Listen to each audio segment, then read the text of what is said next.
that hair though.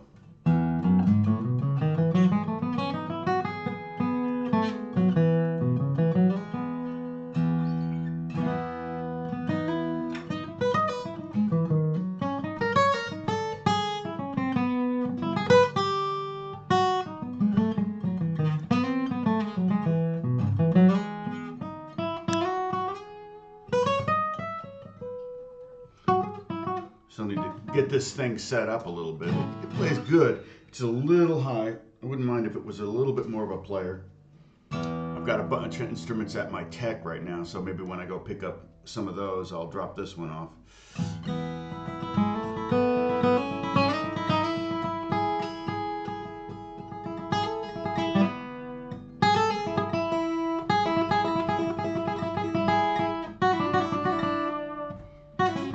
Where's everybody? We have anybody? I guess it takes about 30 seconds for that, for the live chat to show up. So, hope everyone is well. More rain and cold here. I think we had our first day over 70 on Saturday. It was 71 all year. I think it was the first day over 70 this year.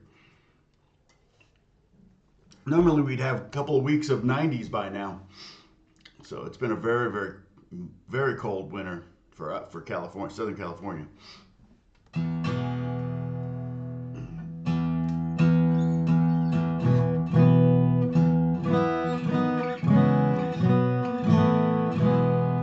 Let's see, did I write out?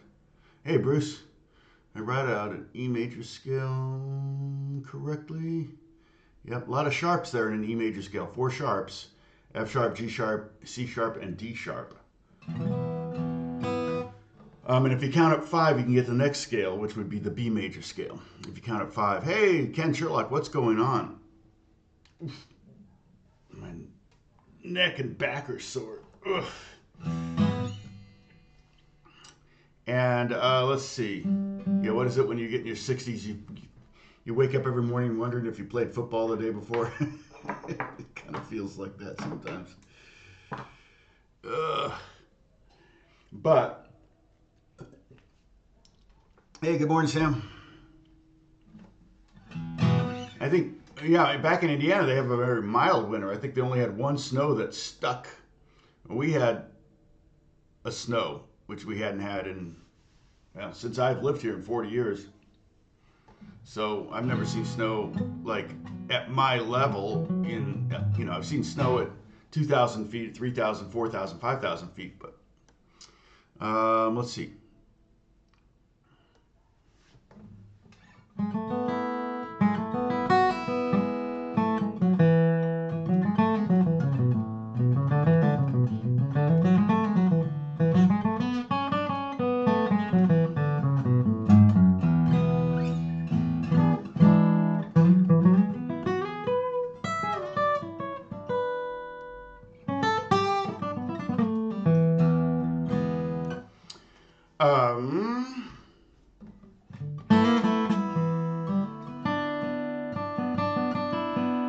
We'll get going in a second. I don't know if we have a quorum yet. You know, I only see 11 people on right now. What is going on? Am I early? Am I late? Is it the wrong day? It's not Sunday. If it were Sunday, we might have more people here.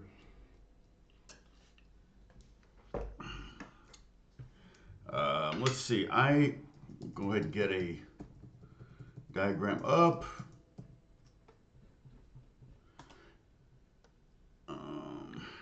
Let's see. Pages.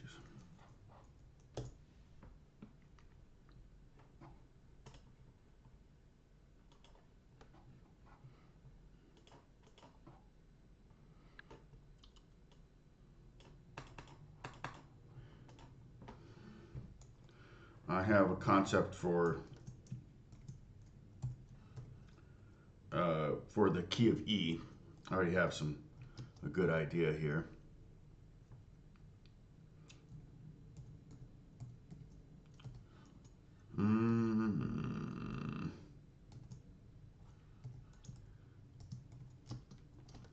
So we only have really one more of the 5 keys. We did C, G, D, A, and now we're going to do E as far as coming up with a 2-5-1 with some alterations in it to make it, you know, kind of jazzy sounding.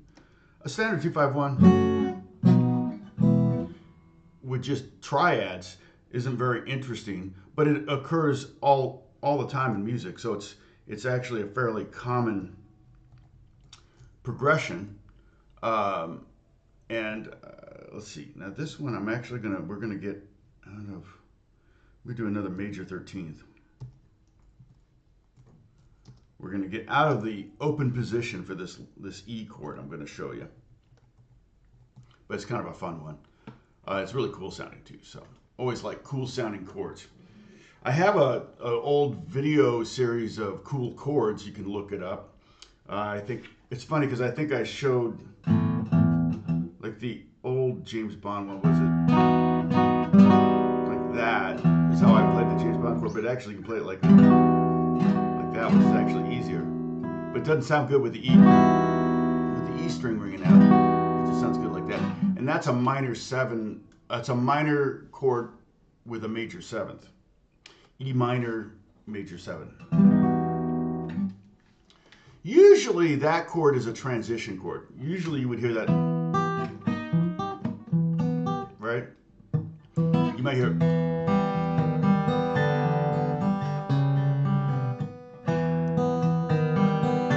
that middle chord is the minor 7 with a minor with a major 7. Here's E minor. Here's a E minor with a major 7. Here's an E minor 7. You can even go to E minor 6. Hey Reed, what's going on? Long time no see. Bob, welcome. David S, welcome. Checking in from Delta Flight. Nice. 762. Well, I could look up and see where you're headed.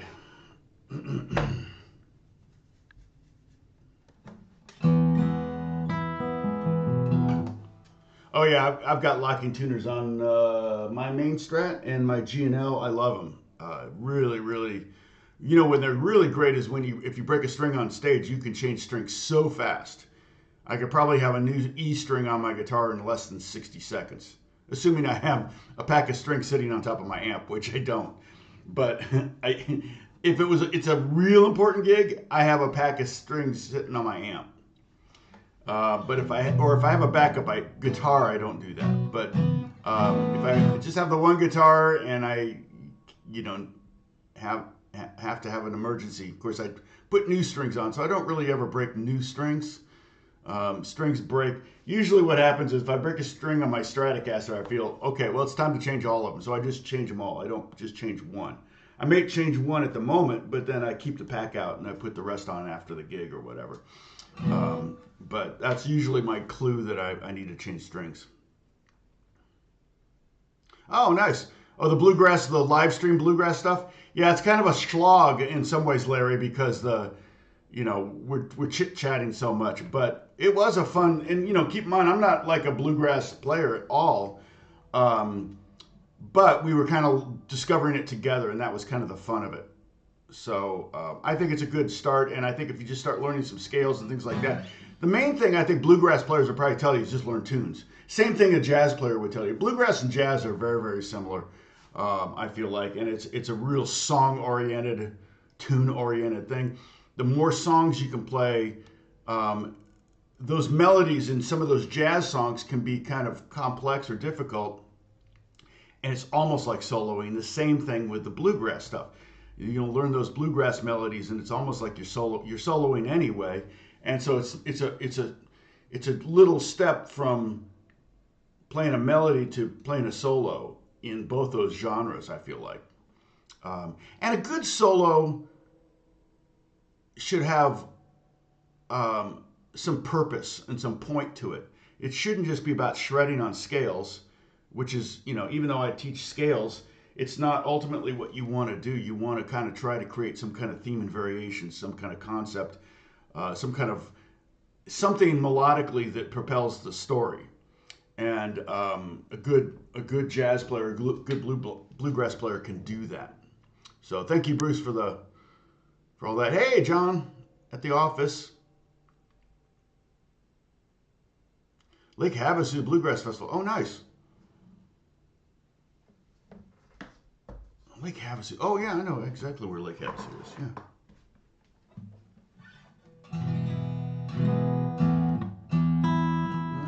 Not quite two. Okay.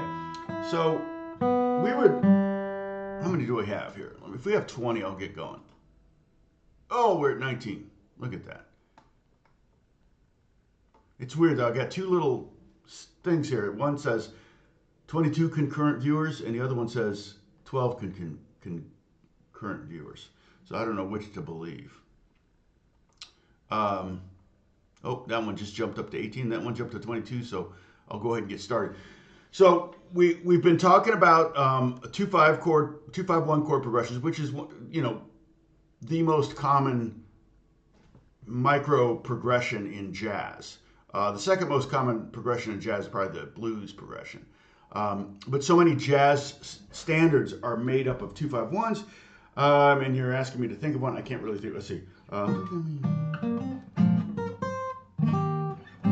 So like Misty starts out in E flat, goes to basically A flat major here. This is the 2/5 in A flat major. So that's just a small example of 2/5-1 progressions that occur naturally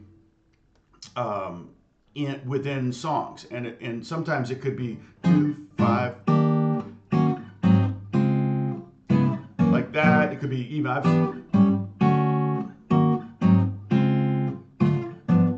The songs that do that. It's sometimes you just get a 2/5 and then another 2/5 and then maybe a 1 there. I think of All the Things You Are.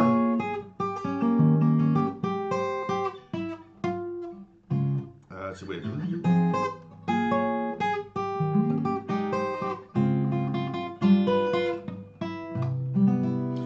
That's an interesting progression because this is really a 6 to 2, to the 5, to the 1, to the 4, to the 5 of 3, to the 3 major, which is really cool. But you're kind of wrong if you're. Let's see.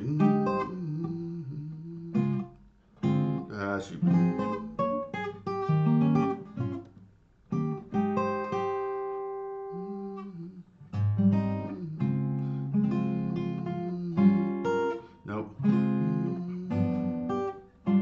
There it is. Yeah. And then it modulates. But you don't necessarily have to think of that as a major 3 chord. You can go to analysis jail if you overanalyze things sometimes, and it maybe confuses you. When you're playing over that, I mean, I'm probably thinking A flat, and then when it gets to the G, now I'm thinking the key of C major. So you just kind of go between 2 major keys, A flat in that case.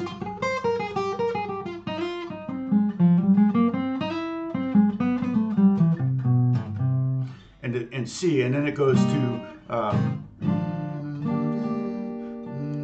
so then it goes to, was that E flat?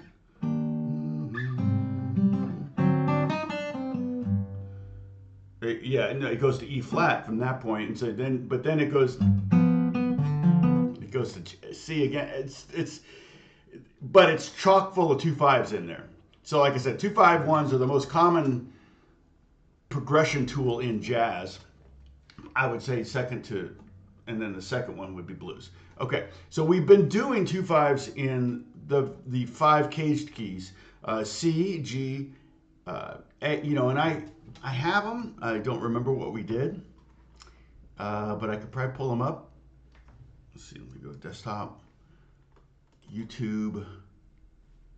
Yeah, whoops. What am I doing here? Desktop, YouTube. There we go.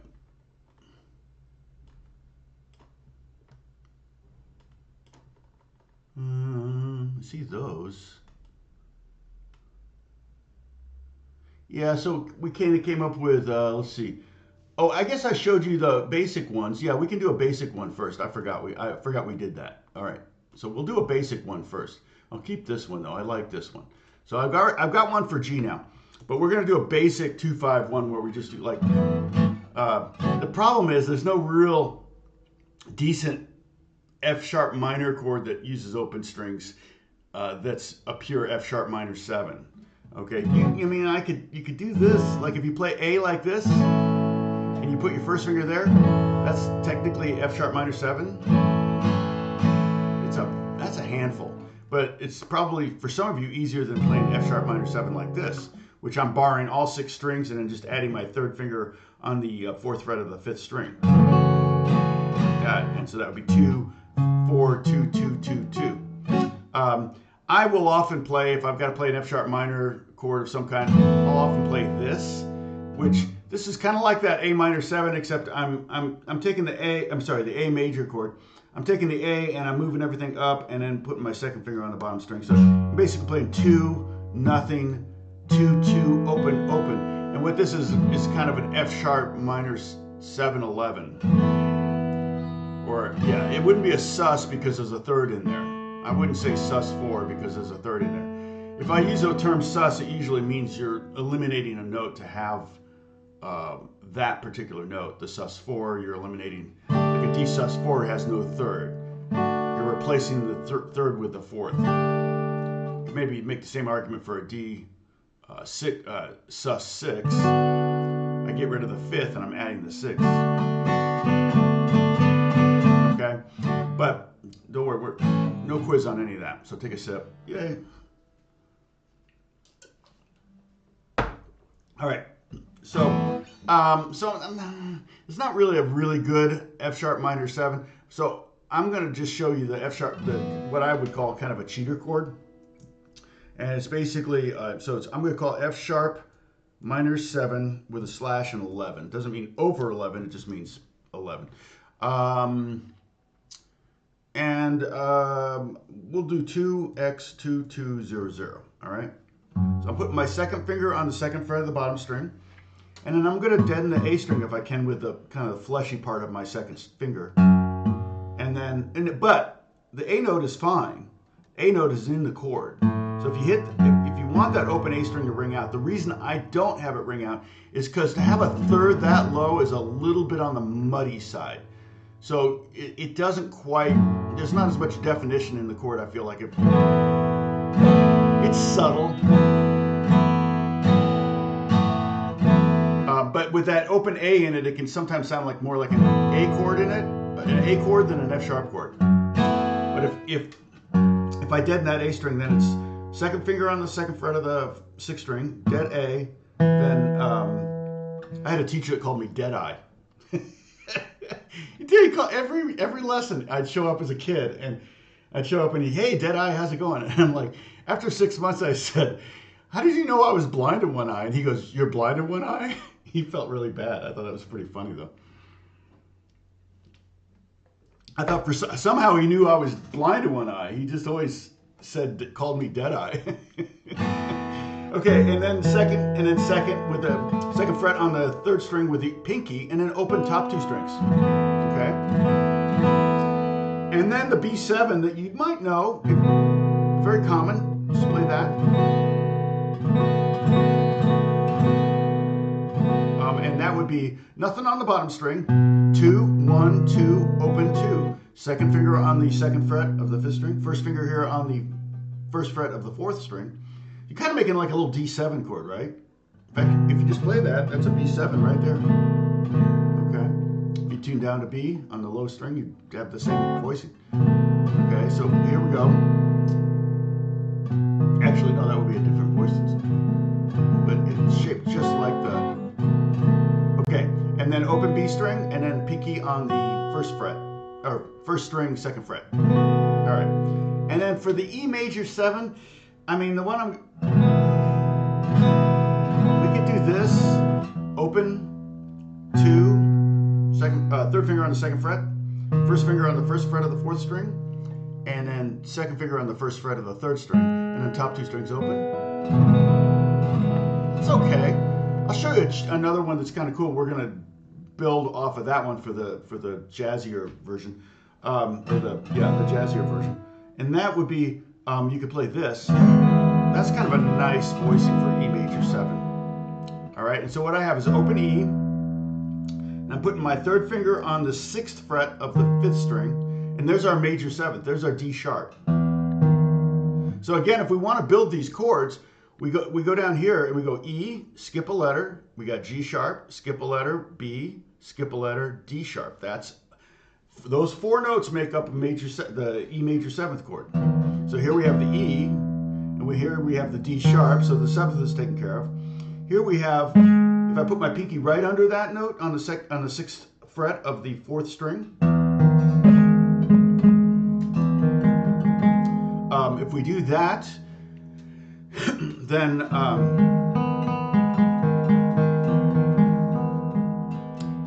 if we do that, that's the 3rd. Then we put our first finger on the 4th fret of the 3rd string, and that's the B note, and then we have another B note, so it's like your tuning Bs. So we have 2 Bs, so 2 fifths, and another E on top. It's kind of a cool chord. So we could go.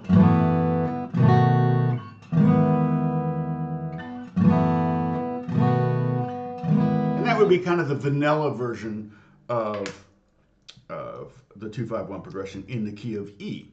Again, the 2 chord in the key of E would be F sharp minor. The 5 chord would be B in B7, and then the 1 chord is going to be the E chord. I'm sleepy. Still not awake. So I'm going to go ahead and write out that new E major 7. So it was 0, 6, 6, 4, 0, 0.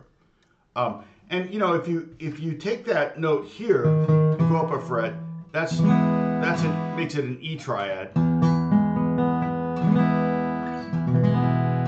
which is not a bad way to go, because this one, while it sounds 100% normal, like everyone in the world's heard this chord a billion times, it's got a power chord on the bottom. This one has an octave on the bottom, so, and a unison in the middle. So it's kind of interesting. I do know that I think John Lennon would do this one every now and then. So he'd put his 2nd finger down on E. I think I've seen him play it with the Beatles. I know he's played this D one.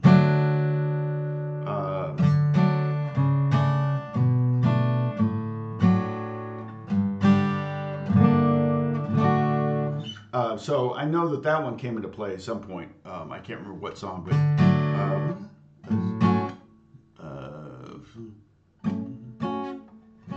close your eyes and I'll kiss you. I think he may have done it here. Close your eyes.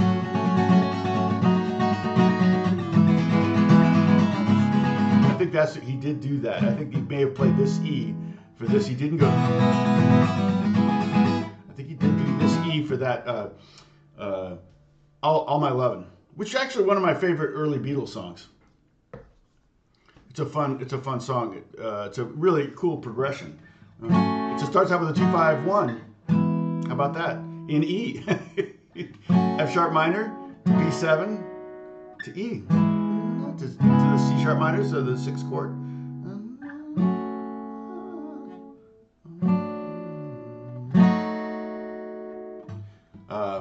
So it's, yeah, the Beatles were ahead of their time, to say the least.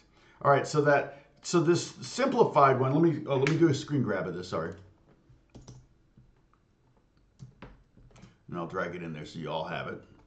And again, I gotta pin the, okay, that wasn't a very good screen grab, sorry. I'm trashing it. Trash, start again, I'll start up here. Wish I had like a way to do like a uniform screen grab where they'd all be the same size. All right, so let's do. Okay, so this is gonna be 14.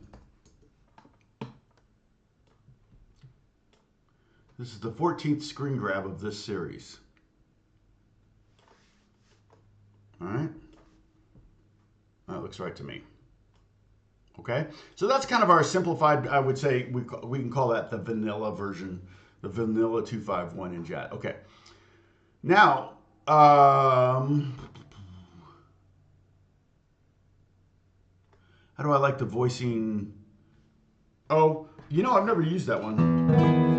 It's nice though. It's just a little bit, it's a little bit of a stretch. On electric, it'd probably be no problem, but that is nice. You can even simplify it by having the top two strings open. Starts with the major seventh.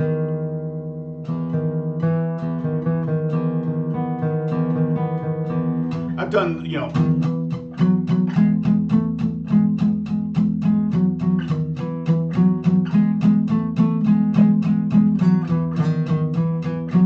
that kind of stuff for rock or pop or stuff, you know, kind of things. So to have that major seventh is nice. But yeah, I've never really thought about that one before. But a little bit easier if you open up the top two strings. Let's see. Let me grab the, hold on. Edit. Let me grab the Discord link and put it in here. Because I'm going to drag any diagrams that I create. Oops, come on. I'm just trying to grab just that. Okay.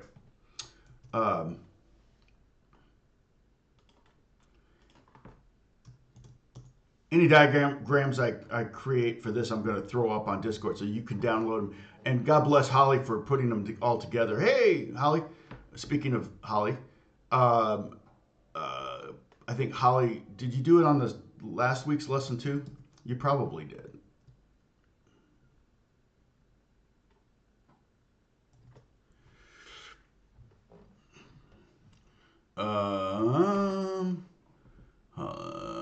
Let's see. Where's the Discord thing? Here it is.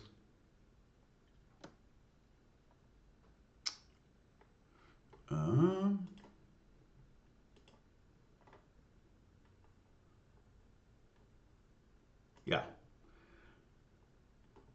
Yeah, they're all there from last week. Okay. Oh. Okay, so yeah, so Holly did not put them into a single document. I could totally do that too, but you can grab those, put them in one. I'm not trying to make work for Holly. So, okay, I got to close this window because otherwise it'll make noise. All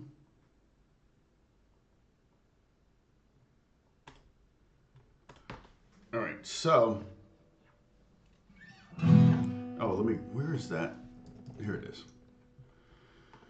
So we're going to talk about some things we can do. Well, let's look at the F sharp minor 7 11 chord there. Okay, let's look at what notes are happening there. I want you to, again, there's no quiz on this, so don't feel like you have to understand everything I'm saying. But what's going to happen is, as I say things maybe more than once, twice, or 3 times, they're going to start to make some sense. But if we were to look at down here at our scale, and we were to create an F sharp minor 7 chord, we would basically start on the F sharp, which is the second note in the E major scale, skip a note, and then go to A, skip a note and go to C sharp, and skip a note and go to E, and there's how you make your, those notes, that makes up an F sharp minor 7 chord. The reason we have an 11 in there is because there's really no easy way. I'm trying to make this easy guitar jazz chords, right? It's kind of like the idea here is open jazz chords that are kind of easy and fun to play, especially for people that can't play bar chords. And again, the caveat throughout this entire series has been that these chords are not movable. So you can't take, let's see, what was we did like it doesn't work if we do that E or the A7 flat 5 chord. We can't really move it around. If we did an A7 flat 5 chord like this, that is movable because there are no open strings involved. Okay, so again, don't stress too much about it. But I want to go over the notes we have here. In fact, I don't think we have a C sharp, which is going to come into play here in a second. The C sharp is kind of the problem child of that F sharp minor chord on the guitars, because the C sharp is here, and it requires, like, you got to get your finger out there, and then you got a bar, and it's just That's why we're avoiding that chord. So we added an 11th. An 11th in a minor chord is a pretty harmless harmony tone to add. In a major chord, you can't do quite the same. It doesn't work the same way. In a minor chord, that 11 would rub against the third because it would be a half step. So in other words, if I played F7 chord, F sharp 7, sorry. If I play that B, it's a beautiful chord, but that B, which didn't rub so much in the F sharp minor 7 chord, rubs pretty bad in the F sharp 7 chord. So, but in this one, it just sounds like an open string that's kind of there like for fun. Like, hey, I'm going to hang out with you other open strings. Okay? And so we have, this is the root. This is an F sharp. We're not going to play the A string, but you could. And then we're going to go to this note. Well, this is an E. Well, if you remember, if we look at this scale here, boop, ba-doop, ba-doop, ba-doop, boop, F, and then A, and then C sharp, and E. Right there, E. And there's our E note. And then we have an A, which is the third. And we have the B, which is the 11th or the 4th. You can think of it as either, but typically we'll call it the 11th. And then we have another E, which is another 7th. All right? So if we wanted to have a 5th in there, we could play it this way. First finger on the bottom string, nothing on the next string. Then second finger on the 4th fret of, 4th string, 2nd fret. Third finger on the 3rd string, 2nd fret, and 4th finger on the, okay? And now we do have a 5th and there's no B in there. There's no 11. So this would be a pure F sharp minor 7. But it's a little bit of a challenge to get all your fingers in there. David S., is the 5 note below the root okay? And the 3 note below the root not okay? You mean the 3rd or the 5th? No, it just depends. I think you can, like if you play B7 this way, you can totally play B7 that way instead of playing this way. A lot of players will play the B7 like that. It just depends. I'd say if you have a bass player who's probably going to be playing the root below your lowest note, you're fine. If you're playing by yourself, it might make the chord sound a little different. Like if I were to play F minor 7 here, my minor 7 11 chord, and then play that, it might make this sound more like an F sharp minor 6 chord than a B7 chord. And if you're playing by yourself, a lot of times you really do want that bass movement to be on the roots as much as possible. Like, you know, like if you're doing kind of a jazzy thing and a walking bass thing. See, I am playing the 3rd there in the bass, but on my way to the root of the next chord. See? So here I'm playing. We could talk about that too. We could take some of these progressions and try to do a walking bass with them. That'd be kind of fun. Or we actually not even open progressions. I would probably be more likely to do it up the neck. But don't worry, because the chords are going to be very, very simple, because we're just going to use guide tones. So on the chord part, will only be 2 notes, like.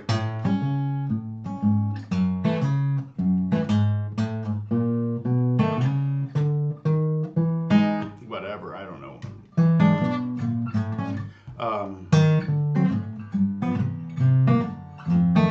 But all you need to do is hit 2 notes to imply a 7th chord. You don't need to hit all 4 notes. All right, we've talked about that before too.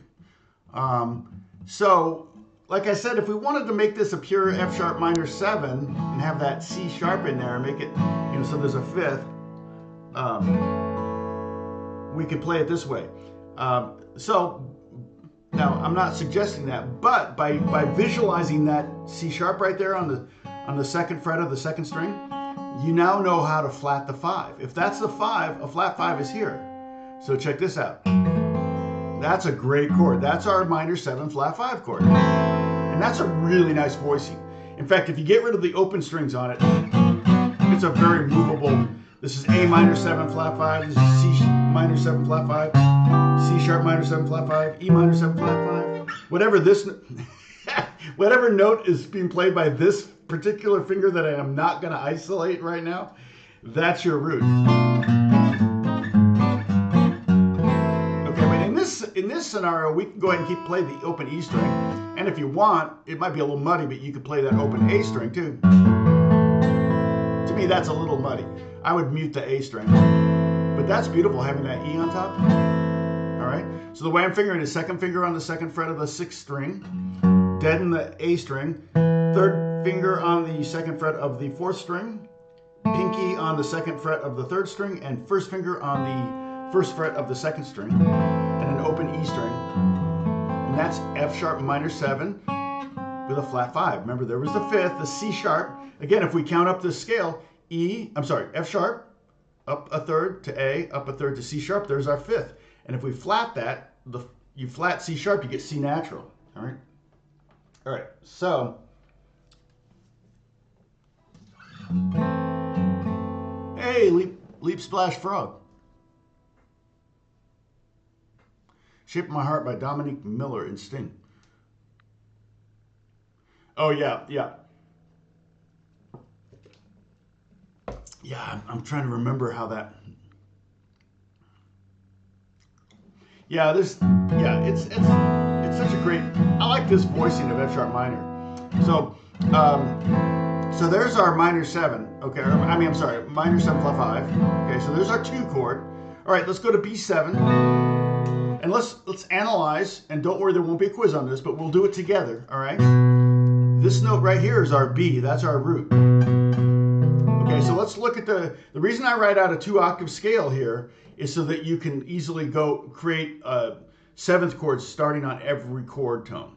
All right. We totally need the 2nd octave because of B. We're starting on B here. And then we go skip C sharp, go to D sharp, there's our 3rd. Skip E, go to F sharp, there's our 5th. Okay. Skip G sharp and go to A, there's our 7th. So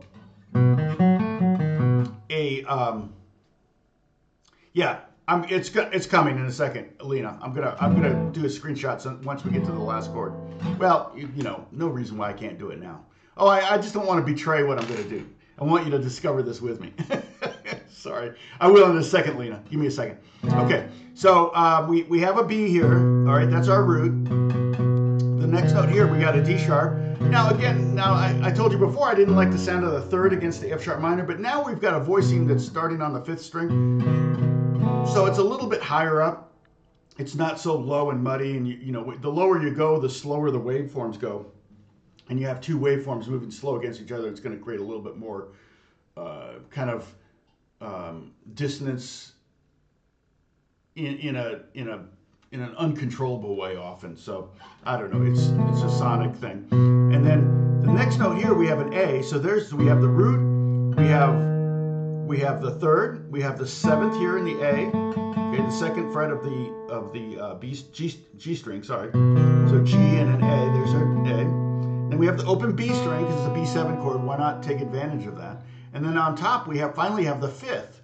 Again, if we look at the 7th chord, we have B, D sharp, F sharp. F sharp is the 5th. So if we slide up a fret, there's our F sharp. That's our 5. But let's say we want a B7 sharp 5. That's a great chord. So that becomes F double sharp. Okay, and I know you're thinking, well, isn't that the same as G? Yeah, it's exactly the same as G.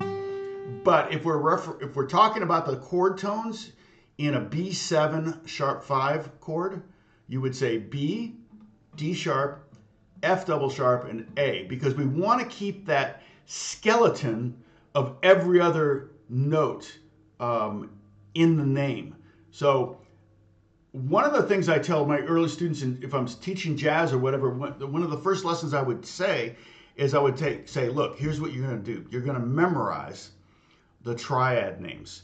And you can take that on to the 7th. But if you just take a C major scale and just go C, E, G, and then the next one would be D, F, A, and the next one would be E, G, B, and then F, A, C, and then G, B, D, and A, C, E, and B, D, F. You would have all the little triads built on the different degrees of the C scale. Well, those are the skeletons of every triad you're going to ever need to know. And so like D, F, A, if we're talking about a D flat major triad, it's going to be D flat, F, and A flat. So it has a D, F, A in it. So that those letters are in the name. And you want to keep it that way. If we went D flat, with a flat 5, it would be D flat, F, and an A double flat. We wouldn't say G. We don't want to go D flat, F, G, because then that doesn't sound like a triad anymore. Even though we have to say A double flat, it still keeps the sound of it as you're saying it. It still makes you think of it as a triad. You know, A flat, it would be A flat, flat 5. A flat sharp 5 wouldn't be such a problem because we'd have A flat, C, and E natural. All right? But that's one of the things we want to do. So when we say we go to that sharp 5 here on that B7, okay? Isn't that great? You can almost hear that melody, right?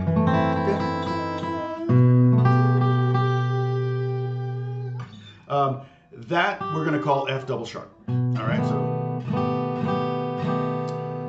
But it is indeed a G note. It's no difference. All right, now let's get to now remember the E major 7 chord we did up there, okay? And this one's not hard, but it's not easy, okay?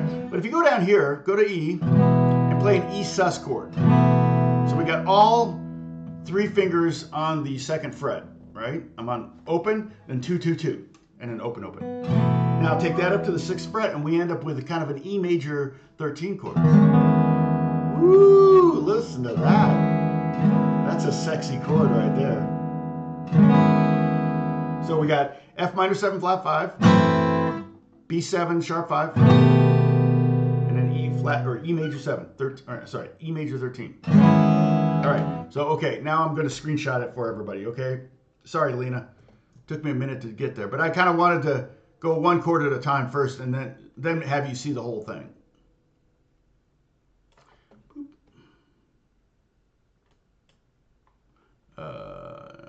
Shoot, I want to move this.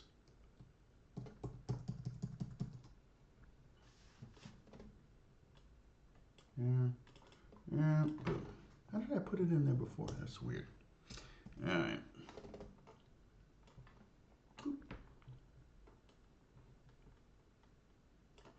So the top one is kind of the vanilla 2-5-1 in E, and this one be a little bit more of a jazzy.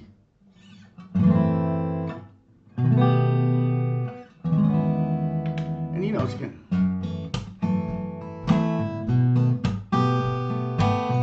Now you can go B7 to B7 sharp 5, or you could also go to B flat. B7 flat 5 is not easy to grab. It's like you got to do this. I mean, it's just not. I mean, if I'm struggling with it, I mean, I would totally do it there. All right. Now we may end up taking this lesson up the fretboard and start doing jazz chords up the neck. We can talk about doing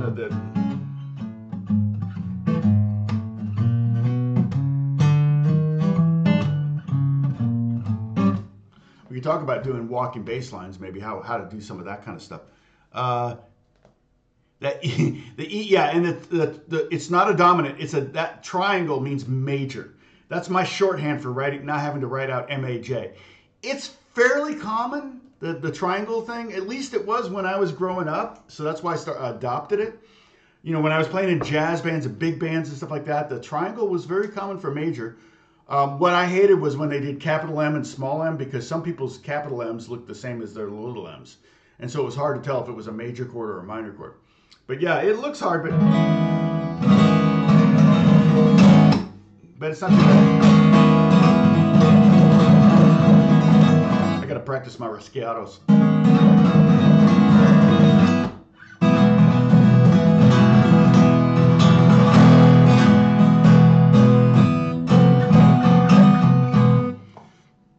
Good day, Steve Barry. Hey, Catherine, good to see you. Wendy's in the house. Thank you, Wendy. Let's see.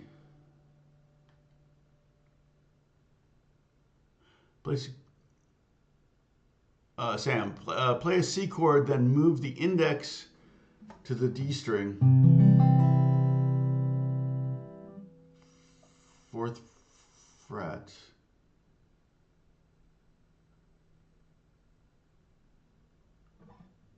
Oh, you mean for the, I see what you're saying. You talk about this voicing for F sharp minor 7. Yeah, I mean that's a legitimate F sharp minor 7 flat 5. Yeah.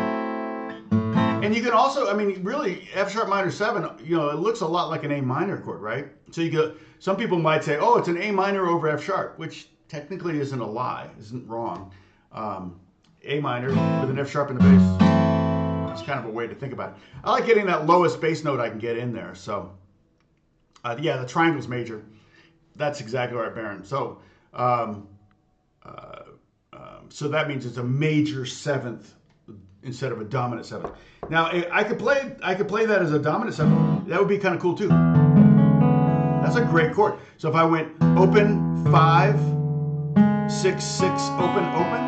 Now I got a dominant 7th, and that would be just E13. You don't even need to put, dominant in there. You can just put E13, shorthand for E dominant 13. Did you look at Mickey Baker's Guide to Jazz Guitar? No, I don't know that one. No, man, it's been years, but you know, I had all the Ted Green books, and those were like, no, your computer didn't freeze. It's like, oh my gosh, like every possible iteration he found on the guitar.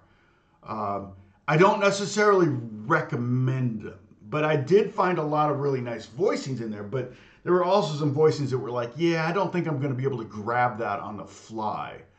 I mean, when you watch players even like Wes Montgomery, you know, it's like, you know, the voicings are pretty compact and available.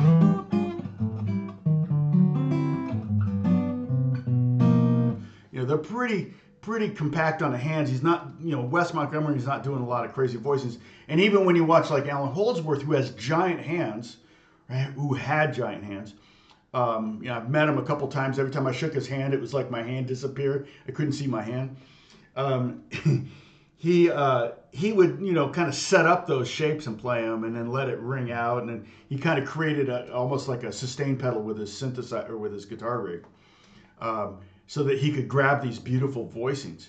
But yeah, the Ted Green stuff. But I'm not familiar with the Mickey Baker stuff. I'll let me pull it up right now. And you know, and the days of buying jazz books and perusing them.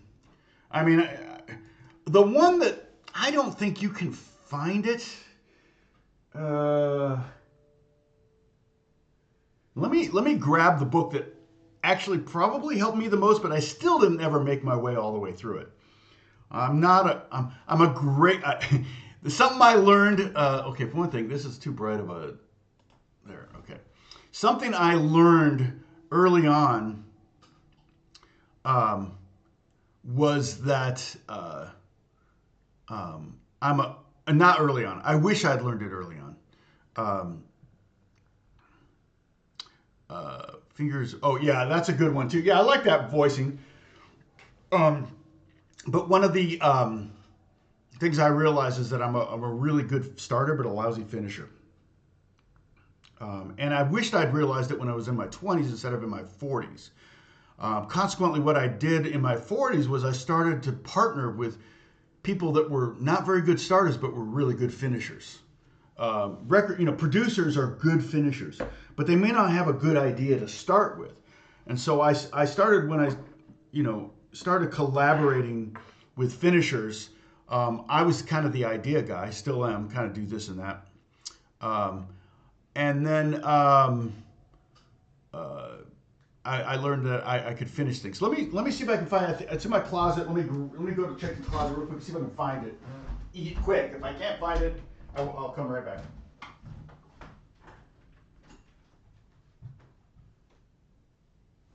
Where are you? Ah, here it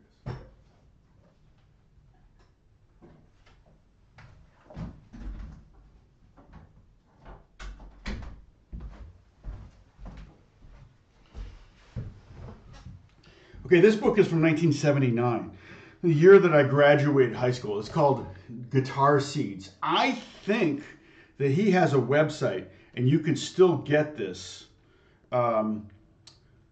what I got from this was the drop 2 chord thing was really the big thing that I culled from this. It's actually makes sense. Again, I'm a great starter and a lousy finisher. It's really the first few chapters are drop 2 chords. And what drop 2 chords are, on the piano, let's see, do I have a piano sound here? Let's see if I can pull up a piano. Hold on a second.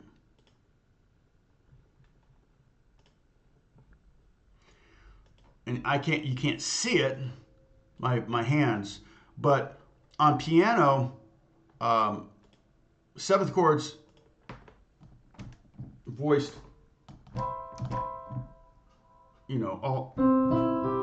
all in order, C, E, G, B.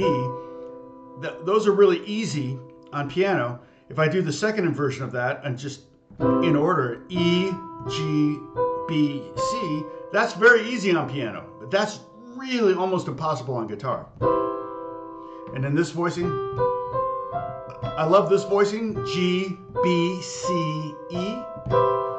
I love that voicing, but almost impossible on guitar. And again, B, C, E, G, where I'm just playing the notes right in order of a C major scale or C major 7 chord.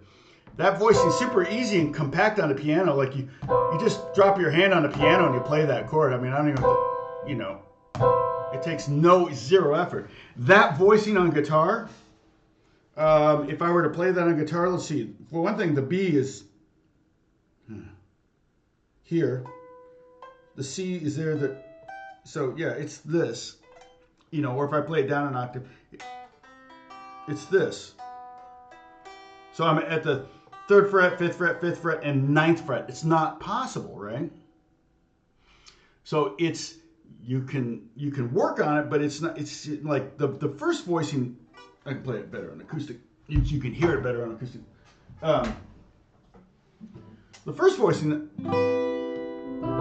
not a problem. But if I were to take this C up to E, this E up to G, this G up to B, and this B up to C, then I end up with this.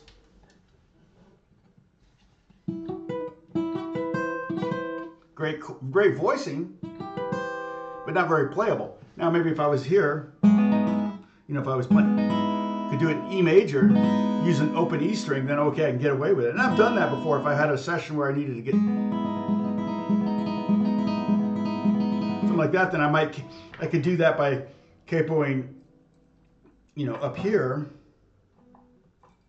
This capo isn't very good higher up the fret. Let me just use this capo. So go capo at the 8th fret. So I got that.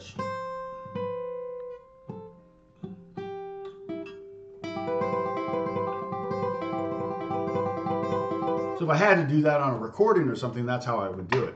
I wouldn't stretch my hand out like that. One, I might hurt myself. So yeah, exactly. It's the X-Files chord. So so what happened was it came up. So this guy, Jack Grassel, and let me see if I can see if his website's still up. He explained something called drop 2 chords, and I'd already been playing them, but I didn't understand them necessarily.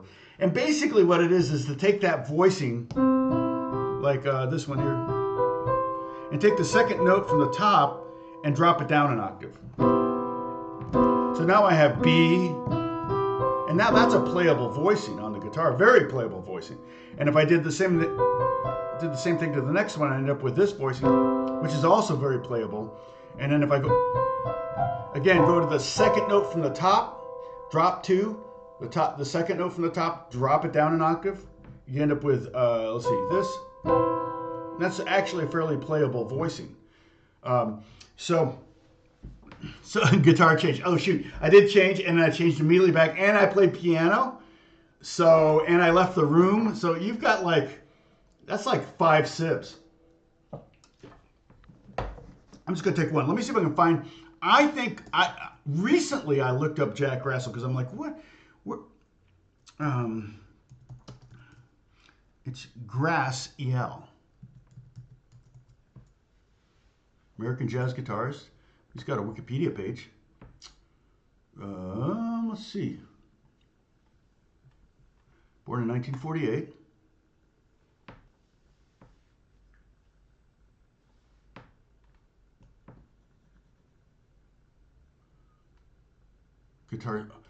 Guitar Seeds is actually from 1974. This printing is more recent than that. He's got a bunch of books apparently, which is cool.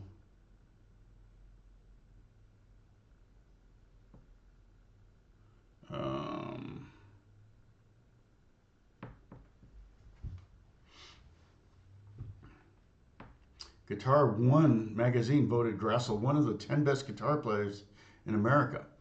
Well, you definitely probably haven't heard of him much, but I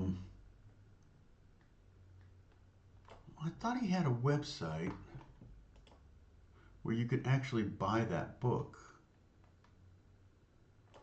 Well, here, okay. Oh, he reharmonizes the real book. Oh, he did this recently. Interesting. Okay. Okay, there he is.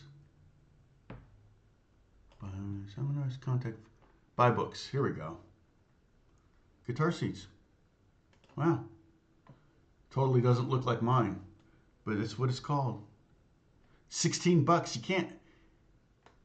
can't beat that. So I'm gonna send you to here we go. He might get a couple sales and go, wow, where did those come from? So funny selling CDs though. Do people buy CDs anymore? I mean, I might buy a CD just to promote them, but reharmonized real book. This is interesting. Now see, what does this look like though? It doesn't have any pictures. He rewrote Legal Real Book 6th edition, created additional volume that would reflect how today's jazz musician might approach these songs differently. Huh. Not sure.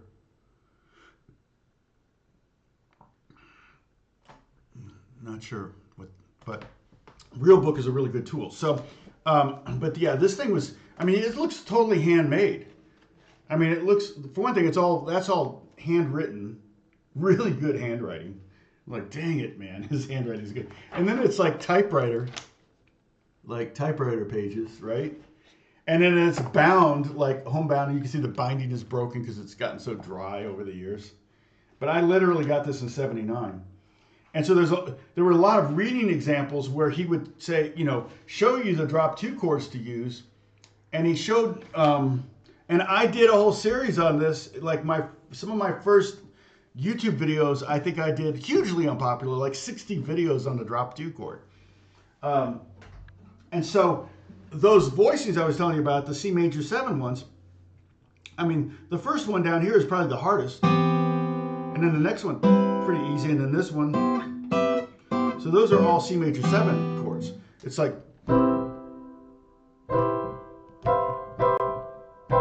and so here you have a G on top, or B on top, and a C on top, and then an E on top.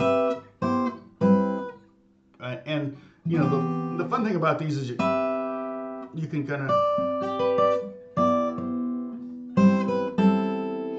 of move around the top note to make it a little more interesting. And then to do the dominant 7, dominant C7 would be this. And then he would teach you on the middle of 4 strings, so the C dominant 7 would be this one. It's been a while. And then on the bottom strings would be this. Let's see, and then this, which is familiar. Then, okay, like I said, it's been a minute. This, not very common, and then this, which is kind of like that B7 with the F sharp in the bass. Okay, so you would learn all of those. So for example, like I said, you got the C7 here, C7 here, C7 here, and the C7 here, and then what you would do is you'd learn where's the 5 on all this. Well, the 5 is on top here, so I can do sharp 5, and then sharp 5, sharp 5, and then sharp 5.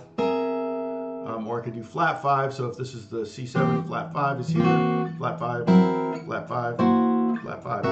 And it was kind of a way to find a lot of chords really fast. And every one of these chords, every time I learned a new one, like this C sharp 7, sharp 5, technically because there's no open strings, and it's just on the top 4 strings, I've learned 12 chords, right? Because it's totally movable. Yeah, my hair is like, what the heck is going on? I actually went to Starbucks with this hair. I had this like mad scientist hair. It's funny, I look at my pictures of my grandpa, who I never met. He died 2 years before I was born. He was the one that was a congressman in Michigan. And his hair was kind of like this too. He had white hair and it was just like he didn't care. And it was probably just because he worked so hard. He was they called him the watchdog of the house because he was a tightwad. And they don't exist today. He was a tightwad.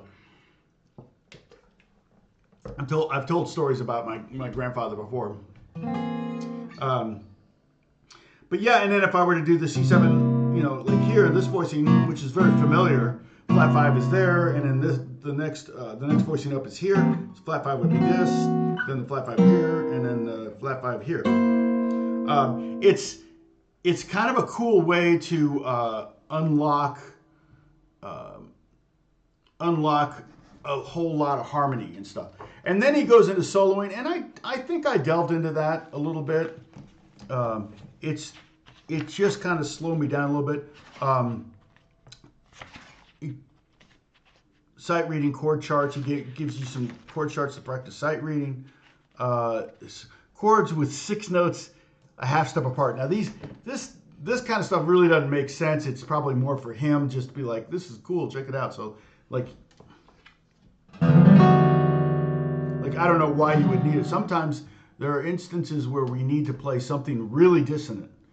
This is hard to do on a limited instrument. So, and then he did major scales, and I don't know that I got.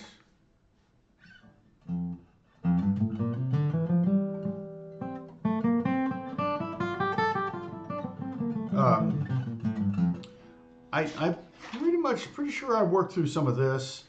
All the scales, F major and then B flat major. Of course, he's hitting, because jazz, he's hitting on all the flat keys first, because that's much more common, because you're playing with B flat and E flat instruments and the saxes and the trumpet. Horizontal fingerings. Yeah, I didn't do this. He was doing this thing where you were like Alan Holdsworth type voicings, where you're playing kind of like 4 notes per string with 4 different fingers. I think that killed me there. He has some stuff here. He kind of had these exercises where you jump around the fretboard. Yeah, some of this stuff kind of stopped me in my tracks.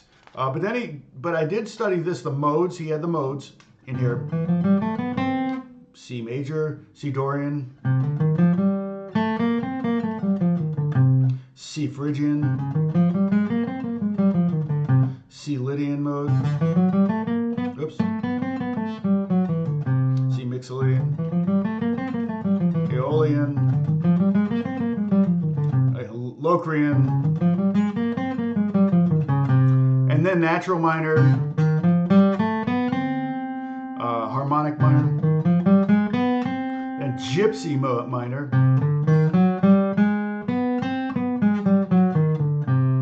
Dorian with a sharp 4.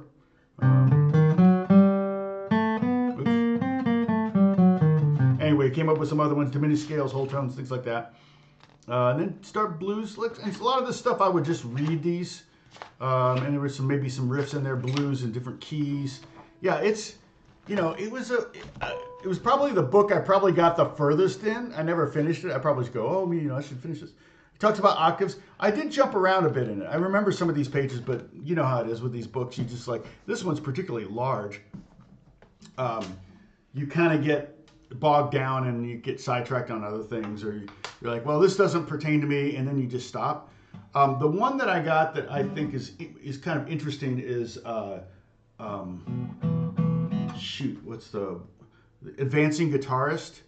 I've talked about that one before, and that's more concepts, like how to think of things, or Mick Goodrick did it, and who just passed away, and he'll say things like, okay, now solo just using the G string and the E string. So only these two strings. Okay, now solo only using, you know, the 6th string and the G string.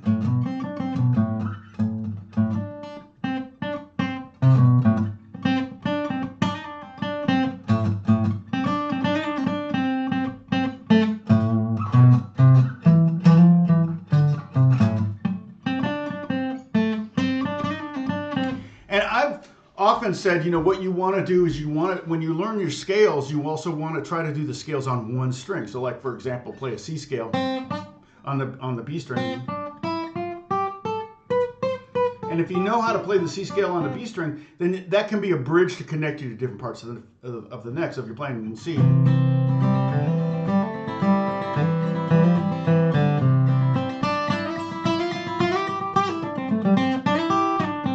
so what I just did there was I used the B string, the C scale on the B string, even though I was playing the open position.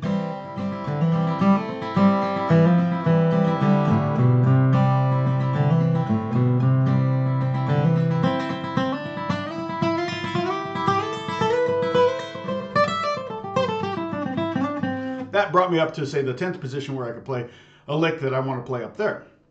And you should be able to play the C scale on every scale, on every string, I mean. So you could use any string to work your way up.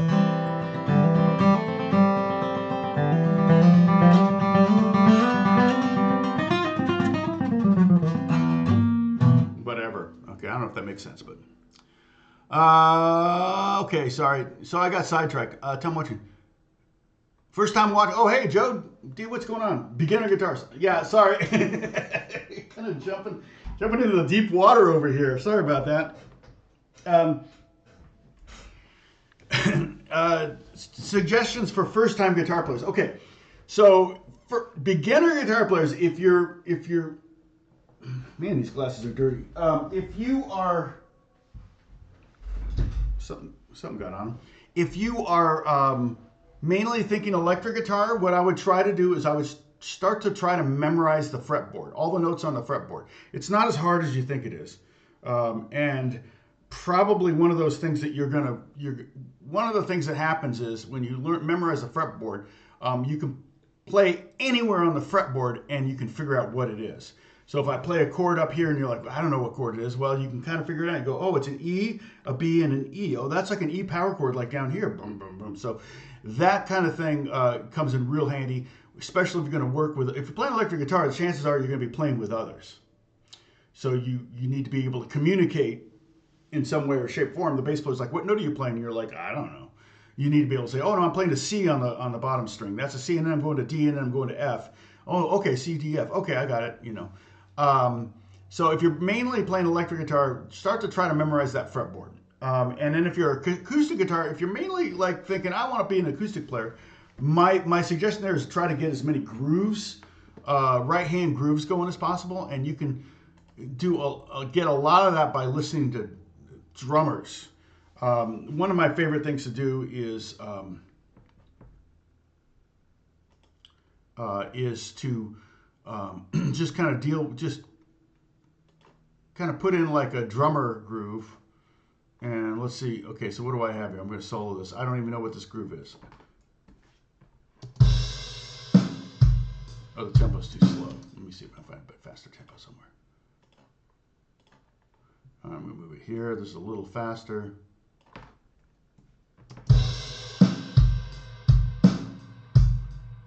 Very basic drum groove. And I'm using Drummer in Logic. If you have a Mac computer, there's GarageBand, and GarageBand has Drummer, and you can do the same thing. And you can start changing the drum groove. Like I've got all sorts of different kick patterns and hi-hat patterns, stuff like that, so I could just randomly pick 2 different patterns and try to emulate that.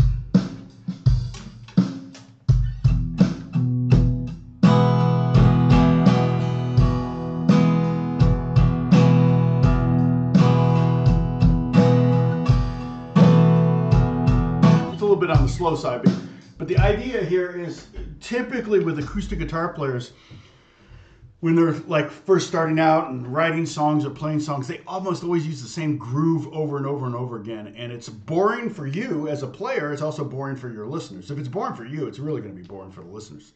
So that's kind of that's my advice. If you're a beginner acoustic guitar player, beginner electric player, you still got you got a lot to do. Every time you learn something new on a guitar, and this is true probably in anything, golf, tennis, car mechanics. Every time you don't learn something new, it's like you've turned a corner and all of a sudden there's a whole new horizon of new stuff you got to learn. You're like, oh no, I didn't just do. Oh, I think I'll start to play bluegrass, and you go, let me investigate this bluegrass thing, and you go, oh no, oh my gosh, look at all this stuff I got to know. Jazz, they play quiet, so it must be easy. And then of course you find out it's not. Or blues, you think, oh, blues is easy, it's only one, 3 chords. And then you realize, oh, wait a minute, how do I stop saying the same thing over and over again in blues? That was my problem, that was my struggle. So, yeah, I'm laying down a beat. I'm getting ready to rap. No, if I were getting ready to rap, it would be this beat probably. Let's see.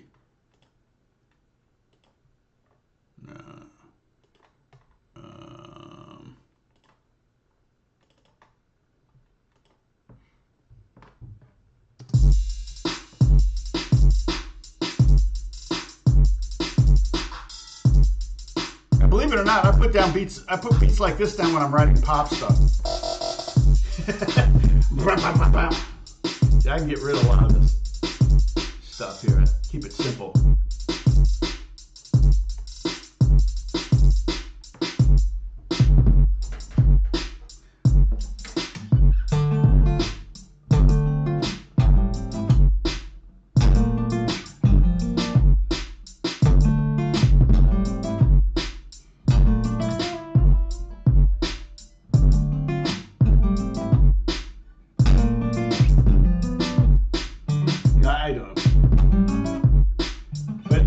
I would put a beat like that down if I was going to start to kind of do some R&B something. So yeah, I use drum beats to inspire writing, and then I delete the beat. No one needs to know what beat I played over.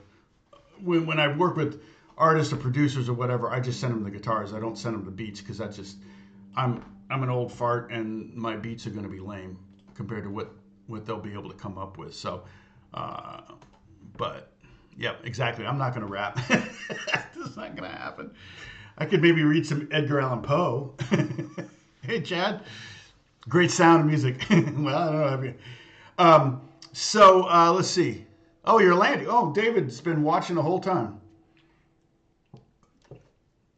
Must be a Delta Plus member or something. Woo, man. Oh, my neck is killing me.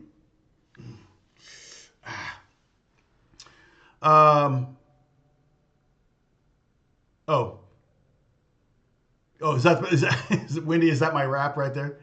My grandpa was in politics. He died before his birth. His hair stuck up at the top of his head. He gave it a little girth. There you go. It's my rap. Yeah, died before my birth. Yeah, I never knew Grandpa Joe, Joseph Ingle. He was congressman for 16 years. Never lost, actually. He didn't run the last time because he was running for governor of Michigan and he didn't get the nomination. So, kind of from a remote, smaller area of Michigan. The biggest manufacturer in his district was Gerber Baby Food, actually. Hey, Dan Shaver, what's going on? You're sick? Oh, no. Not good. No fun being sick. Of course, if you get paid to be sick, see, I don't take sick days because I don't get paid. If I take a sick day, I'm like, yeah,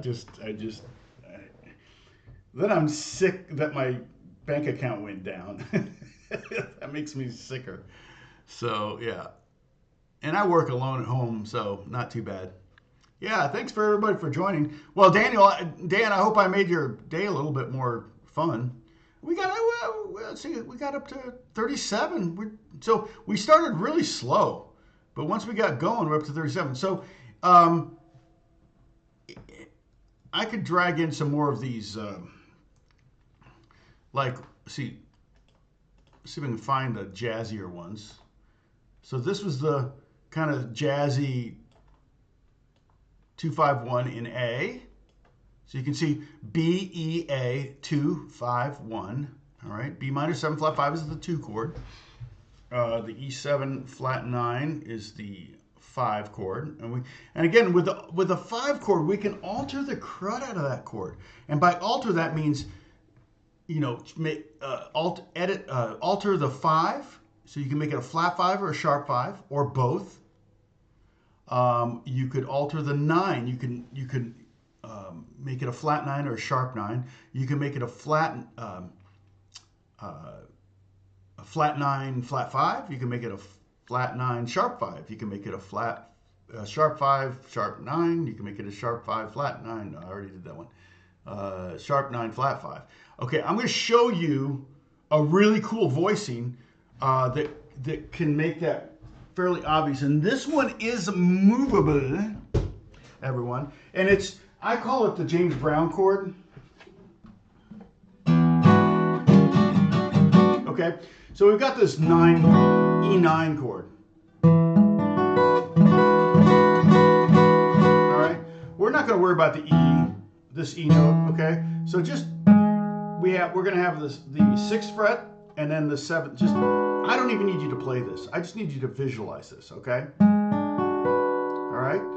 So if you can visualize 6, 7, 7, 7. You can play it with totally fine playing it with 4 fingers. That actually works. It'll help with this actually. So everybody do that. All right, everybody play this. And this is technically an E9 chord. There's no root in there. There's no E in there. And you're like, it can't be. Yeah, the bass player's playing an E. Okay. Do that, and you get the horn section. I feel good.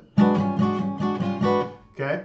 Well, I'm going to analyze what we have here. And I've talked about guide tones before many times. And the guide tones in a 7th chord are the 3rd and the 7th. The 3rd tells you if it's a major or minor, and the 7th tells you if it's a dominant or a major 7th. And don't worry, there won't be a quiz on this, but I can get away with implying the blues just by playing the guide tones.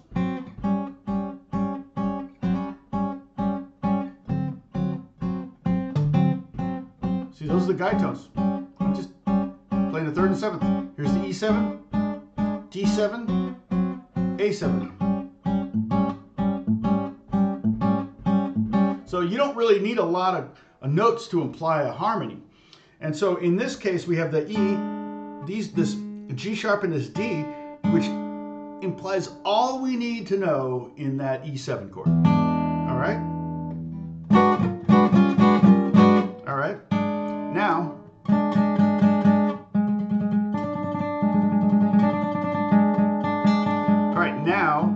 but the top 2 notes, play that there, the 7th fret, 7, 7 on the top 2 strings, okay? That, so if we add those notes in, that's the 9th on the 2nd string. That's an F sharp, that's a 9. And here's the 5th up here, okay? So if we wanted to go flat 5, flat 9, go down a fret. If we want to add just a 5 and 9, right there. If we want to go sharp 5, sharp 9, right there. Okay, do you see that? This is the 9 and the 5. This is the flat 9, the flat 5. This is the 9 and the 5. This is the sharp 9 and the sharp 5. So check this out.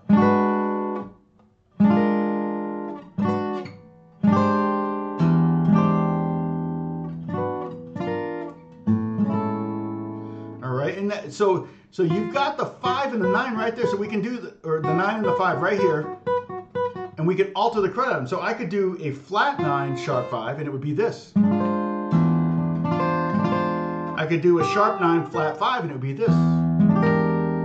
All I'm doing is here's the 9, here's the 5. If I want a sharp 9 flat 5, it would be this. Okay, I did that one already.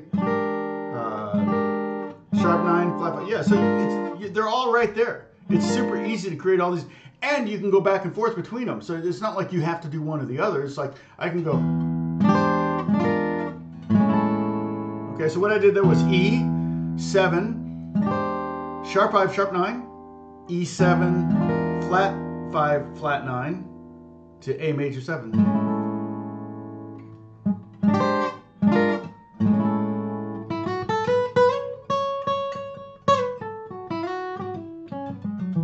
Do I look like you found my grandfather?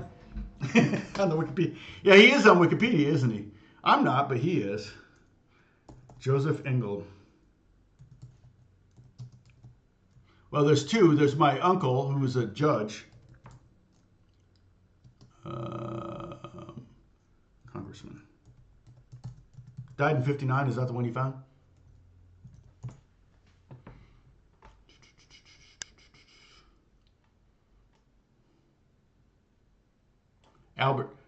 Albert J. Jr. Actually, Albert Joseph. Yeah, it was Albert. Let's see.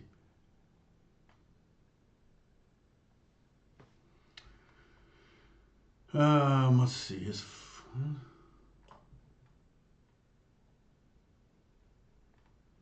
It's weird.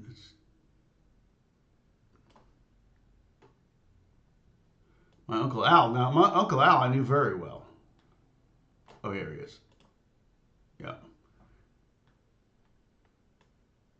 I don't know, Sam. I think he looks more like you than he does like me. Maybe it's Michigan. I don't know.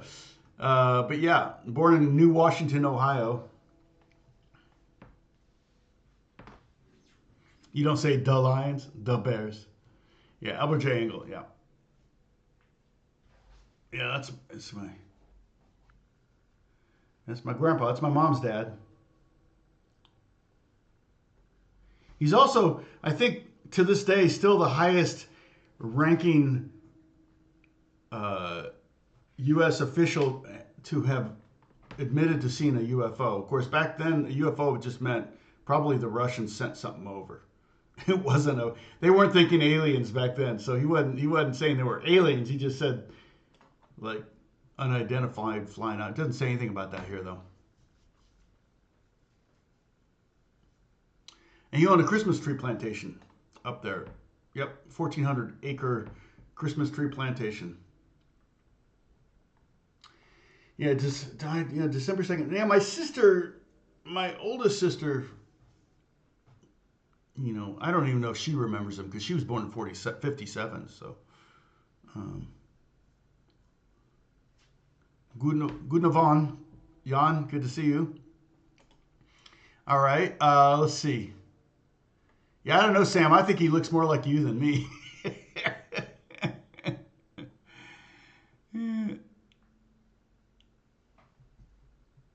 That's funny. Well, I'm closer to his weight than I look. I think I wear baggy clothes on purpose. Okay, so there was the A major. Let me see if I can grab all the jazzy ones so we can have them all here at the end. Okay, this was probably the. Yep, this is kind of an interesting D one. Put that here. I can make these a little smaller. Hopefully you can see these. But these are kind of like ultimately what we came up with were, you know, fun. I can get rid of that one. Let me get rid of this one here. Move. Yes. There's the E. There's the A. Here's the D. This one's probably the. Oh, weird. What's this one? Oh, we did a couple different ones for the E. Wow, that's kind of a cool E minor 6 flat 5. I forgot about that one. Let's see, what's this? Yeah, this was kind of an interesting one too.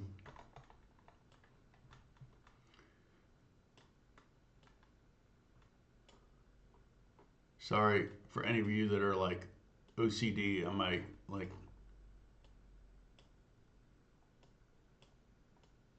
They're not perfect. Sorry about that. All right, let's see what's this one here. Okay, that we already did G. Where's the C one? Ah, here's the C one. Okay, so here's kind of the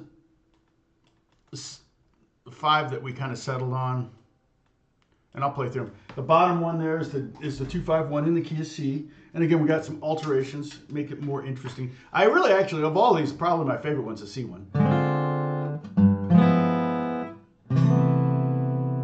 Sounds great. And you can also play with your fingers.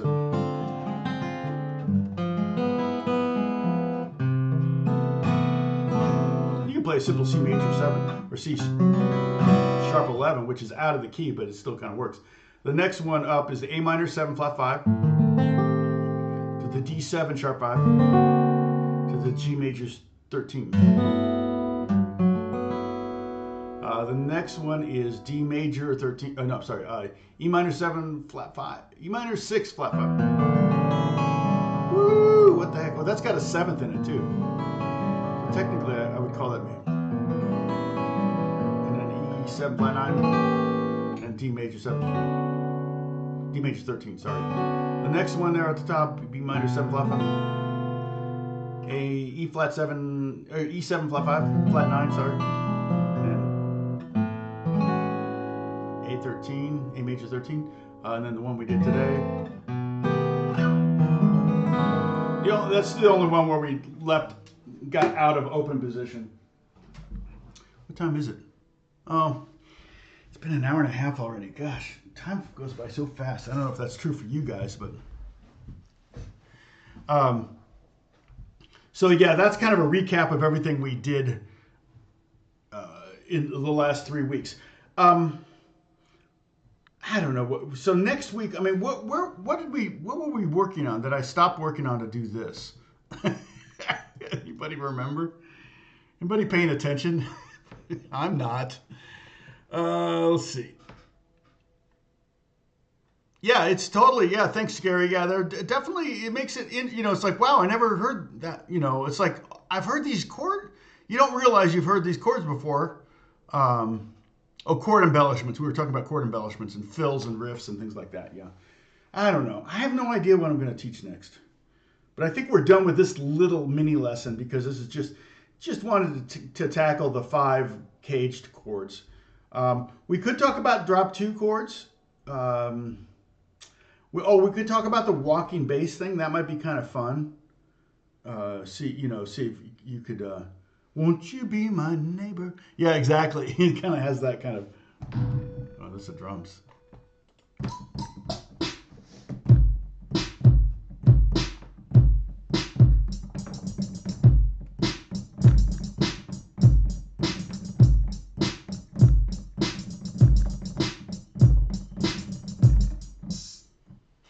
Yeah. Makes the whole screens vibrate.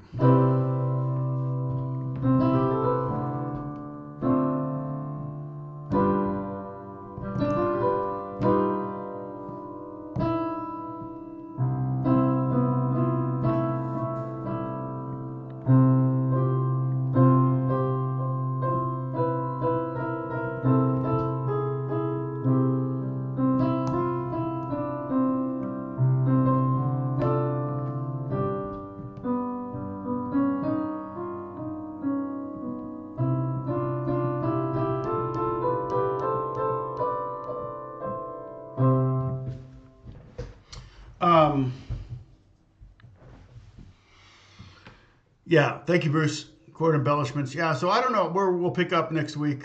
Walking bass lines would be cool. Okay, Holly's got a vote there. Yeah, we could talk about that. And what we'll probably do is we'll take like some common progressions and try to come up with some walking bass lines and playing chords at the same time. Okay. Yeah, drums, guitar, piano. Yeah, have it all. Yeah, exactly. I don't know why that. What's that? Why did that show up? But yeah, I got my drum.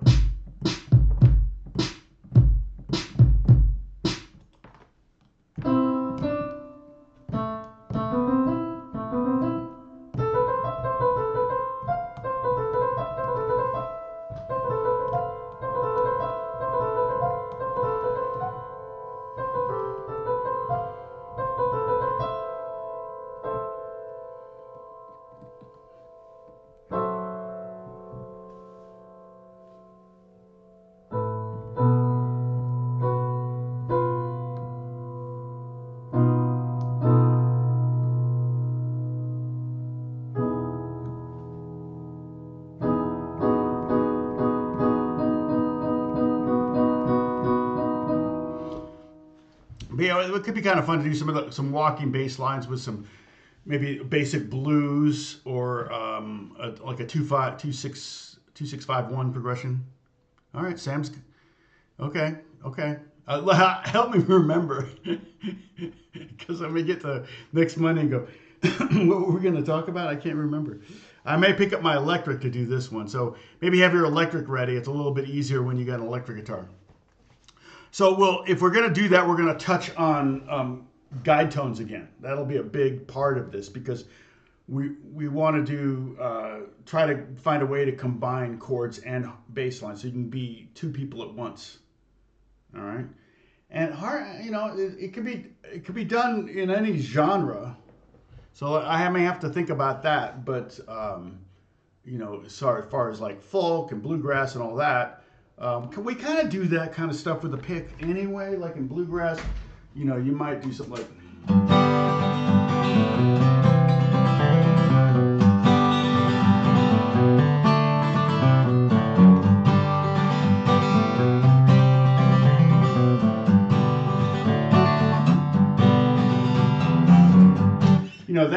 That kind of stuff happens naturally in the genre. But what I think I'm going to do is we're going to do more of a right hand fingers playing chords, thumb playing bass kind of thing. All right, we're going to kind of divide it up to left hand, right hand on the piano. Okay, your thumb is going to be your left hand, and your fingers are going to be your right hand. Michiko at church says that even a cat can play piano. So I ran across a great video of our bass player Pee Wee Michiko playing with her daughter Judith Hill. Let's see, where was that?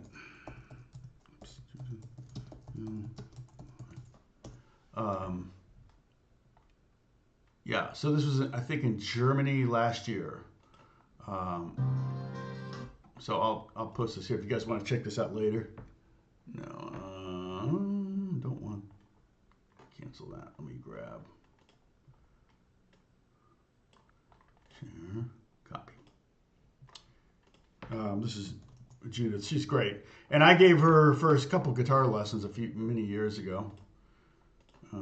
So it was she's actually getting to be a good guitar player. Really, what she's really good at is soloing and creating a mood with her playing. And she's definitely her style has changed with the guitar playing. It used to be piano based, now it's guitar based, and so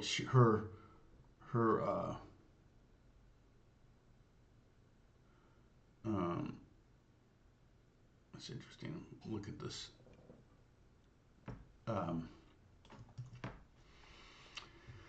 Her sensibility, songwriting sensibility, is kind of transitioned over to more of a kind of blues, R&B, but funky also. She does funk. Like that's what her parents are really into. That's how her parents met. Michiko wanted to marry a funk bass player, and she did. I mean, they toured with Billy Preston for years. I think they did stuff with Shaka Khan and stuff. I mean, Sly and the Family Stone, Sly Stone they toured with, Sly's sister, Rose Stone. So they've been doing funk for their whole lives. Yeah, Larry Byrne, that's fine. You can do everything I'm going to show you. You can do on acoustic. It's not going to be impossible. We might not use open strings very often. It might be mostly fretted notes. But if we go into bluegrass, we'll talk about walking bass lines. But I'll try to formulate a couple concepts that we have ready to go. I may have to do some tab or something so we can have something to practice.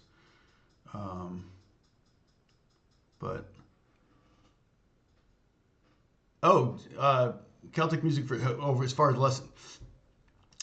Dadgad, yeah. No, it's too late now. That was Friday. My daughter's in Ireland. They don't celebrate St. Patrick's Day. It's not a thing there. So it was funny, but yeah, every day is St. Patrick's Day in Ireland. But they're having a great time. The pictures look amazing. Some good food. And I'm looking forward to it. I'm going to be there at some point. So let's see.